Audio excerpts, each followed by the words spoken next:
Here he became Dr. Doom.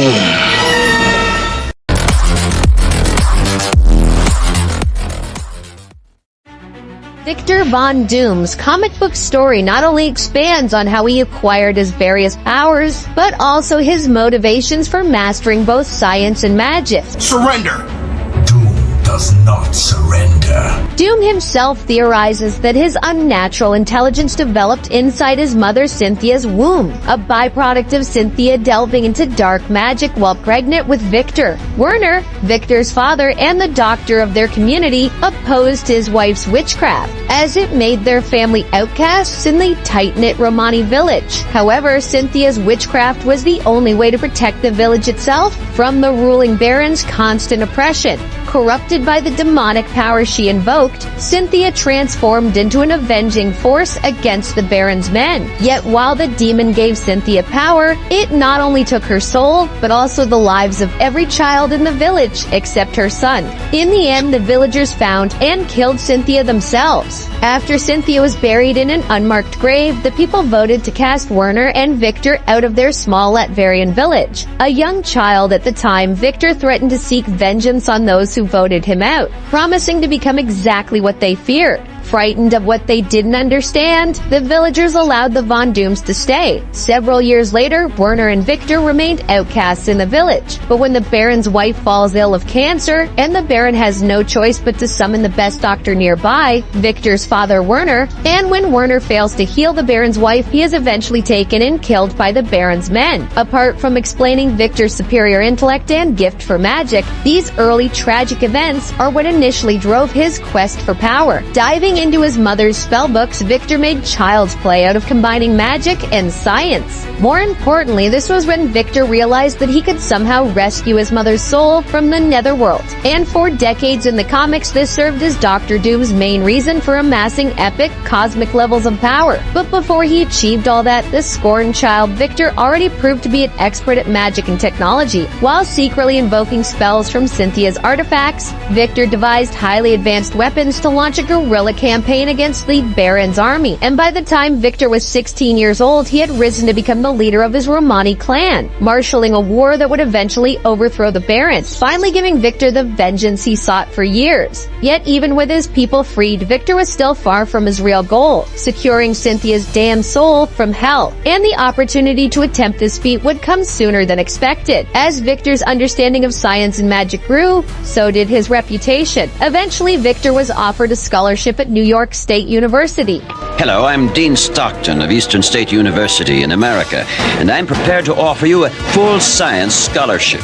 And there he met the only other person whom he would consider as his intellectual peer, Reed Richards. Due to their massive potential, both Reed and Victor were allowed to lead their own experiments at State University, and Victor uses this to pursue his real goal, designing a machine that could somehow project his astral form and reach Cynthia's soul. However, Reed warns Victor that his calculations were off, which Victor dismisses as nothing more than jealousy. Yet Reed was right. The machine exploded, giving Victor Von Doom his signature scarred face. But before that, it also worked as Victor intended, projecting his astral form into the realm of Mephisto, where Cynthia's soul was bound. Indeed, this was when Victor named the demon who trapped his mother's soul, Mephisto, but it also got him expelled from State University. And since then, he has harbored a bitter rage against Reed Richards, a rivalry that would also come to define Doom's quest for power. Lost and scarred for life, Victor traveled the world alone, eventually leading to his final transformation into Dr. Doom. Doom's armor and mastery of magic came from a 600-year-old order of Tibetan monks. This wasn't the same temple where Stephen Strange was trained, although it exists in the same area. And unlike Strange, Victor was already heavily armed and experienced when he found the temple, where he is destined to become the leader. And there, the secrets of science and magic are revealed to Victor, who in turn ushers the monks into a new era of progress. These same monks are the ones who helped Victor fashion his unique, nuclear-powered and computer-assisted suit of armor, which is not only enchanted against Mephisto's magic, but also gives Doom his extreme strength and durability. Worshipped by the monks as their leader, this is where Victor fully transforms into Dr. Doom, the despotic but honorable master of the mystic arts. From the temple, Doom flies home to Latveria to secure his legacy. After finding his own people living in worse conditions conditions than when he left, Doom uses his armor, spells, and gadgets to mount a revolution against the oppressive king, the former Baron who killed his father Werner.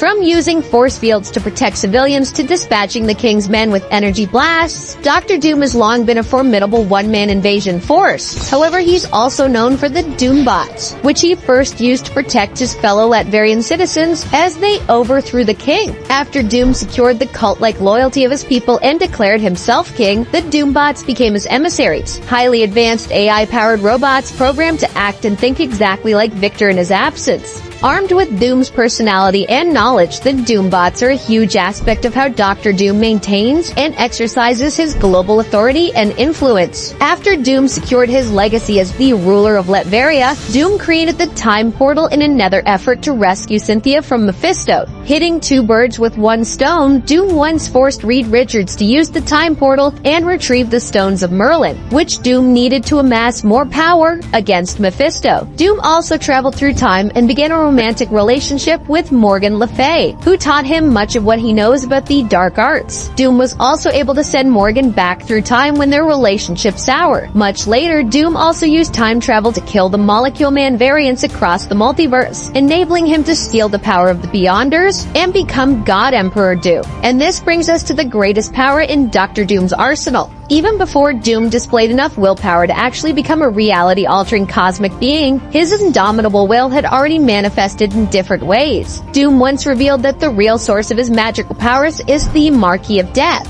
only to betray and kill his master using the Fantastic Four, after which Doom declared his feud with Reed Richards resolved. Even Dr. Doom's titanium, magically protected armor, which can withstand a blast that would level a city around Doom, is just an expression of this indomitable will. Yet it is also Doom's sheer willpower that cements his status as a supervillain. In fact, in order to gain magical powers equal to the years he had spent studying science, Doom sacrificed the soul of his true love, Valeria, to the Hazareth 3. Doom was also notably instrumental in the events that led to the decimation of mutant kind. In an effort to steal the Scarlet Witch's powers, Doom became partially responsible for the events of M-Day, a reality-altering event that reduced the global mutant population to mere hundreds. At the same time, Doom once used his powers to commit heroic deeds under the guise of Iron Man, keeping Tony Stark's legacy alive as the latter was stuck in a coma. Doom has even wielded both the Cloak of Levitation and the Eye of Agamotto, when Doom was chosen as the new Sorcerer Supreme. From Doom's ridiculously varied arsenal of weapons and failsafes to his ability to bend reality, time, and minds, it all comes from his indomitable will and genius-level intellect. That said, even Doom has his limits. Although Doom once hitched a ride out of hell by grabbing onto a passing Mjolnir, he soon learned that he wasn't worthy of Thor's power. And while Doom was able to steal the powers of the Beyonders, his time as God Emperor Doom was short-lived. Yet even in his supposedly lowest moments, Doom's sheer willpower makes him the perfect anti-hero. And it's how he stands out from all the other super geniuses in the multiverse. Here he became Dr. Doom.